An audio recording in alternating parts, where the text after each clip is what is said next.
కావేరి, ఉష విషయంలో ఒక అభిప్రాయానికొచ్చేస్తాడు లాయర్ హరిశ్చంద్ర. కావేరి వేరు, ఉష వేరు అని.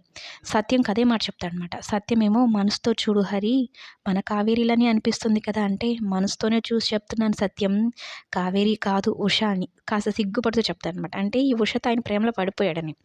ఇక ముగ్గుల పోటీలైతే స్టార్ట్ అవుతాయి.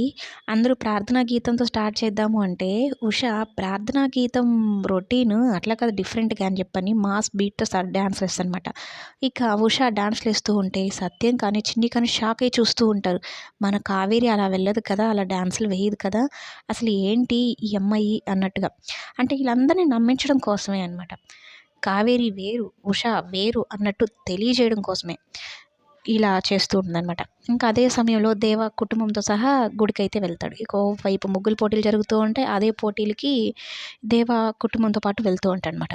అదృష్టవశాత్తు దేవాకి ఒక ఫోన్ వస్తుంది. అక్కడి నుంచి వెళ్ళిపోతాడు. కానీ అది మొత్తం బాలరాజు చూసేస్తాడనమాట. నాగవల్లిని కూడా చూస్తాడు. నాగవల్లినే దేవ మనిషి అని అంటే పార్వతి వాళ్ళ చెల్లి అని తెలుసుకున్నాడు కదా!